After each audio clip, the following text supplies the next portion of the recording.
আব্দুল্লাহ পানির ব্যবস্থা করেছে।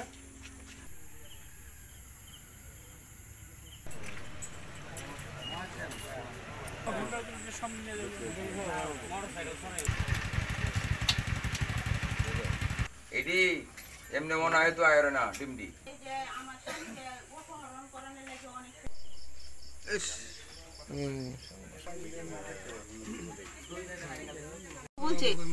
আমার স্বামীরা যেখানে হাইবো হেরা মার হেলবো, আমার যেখানে হাইবো এনে মার হেলবো, আমার ছেলেটা জিম্মি করবো। কেন এটা করবে? আপনার ছেলে কি করে? আমার ছেলে ক্লাস 9 পড়ে। আমার ছেলে ছোট ছেলে। এগুলা কি বলে গেছে আপনার? হ্যাঁ, না বলে গেছে আমার স্বামীরা যেখানে হাইবো হেরা মার হেলবো। অপরাধটা কি আপনাদের? আমাদের অপরাধ হচ্ছে দোয়াত কলমের নির্বাচন কেন করছি। ওয়ালটন ফ্রিজ কিনে অনেকের মতো আপনিও হয়ে যেতে পারেন মিলেনিয়াল সেরা পণ্যের সেরা অফার। আমি তাদের একটাই অপরাধ, তারা কেন দোয়াত কলমের পক্ষে কাজ করলো, এটাই ছিল তাদের অপরাধ। আর কোনো অপরাধ নাই আমার জানা মতে। তার সাথে কোনো ব্যক্তিগত আক্রোশ নাই। সে অত্যন্ত একটা নিরীহ ভদ্রলোক। আপনারা নিজেই দেখলেন যে হাজব্যান্ড ওয়াইফ মিলে এই ফার্মটাকে পরিচালনা করে। এটা এই দেশেও বিরল। মহিলা মানুষ সেই ফার্মটাকে দেখভাল করে এবং সে এখানে কিছু মানুষের কর্মসংস্থানও করার চেষ্টা করছে বা করতেছে।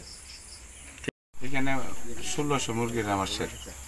এখানে মনে করেন যে হলো আপনার এই মোটর সাইকেলের কর্মীরা আইসা আমাদের এই ডিম থালা ভাঙ্গিয়া, এখানে 2 গাড়ি ডিম ছিল, 5400 করে একটা গাড়ি থাকে, আমরা হলো ভ্যান গাড়িতে দিই।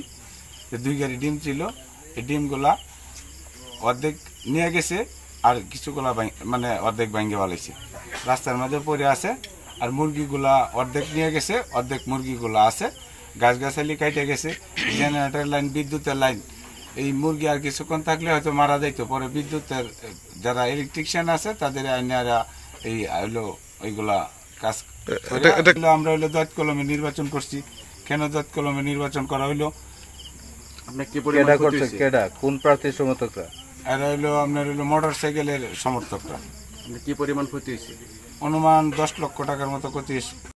আসলে আজকে আমরা সারাদিনে নির্বাচনী ডিউটিতে ব্যস্ত ছিলাম।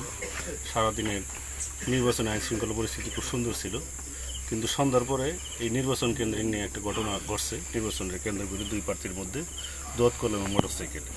এইটি আমরা দেখার জন্য আসছি। আমরা যারা এই যেখানে ভিক্টিম সাইদুর রহমান, ওনার প্রজেক্টে একটা ঘটনা ঘটছে, আর এরন কেন্দ্রে একটা ঘটনা ঘটছিল। এটা আমরা দেখছি। প্রার্থী এবং যে ভিক্টিম আছে, সাক্ষী আছে, তাদেরকে জিজ্ঞাসাবাদ করছি। আমরা তদন্ত সাপেক্ষে ব্যবস্থা নেওয়া হবে। আমরা পুলিশ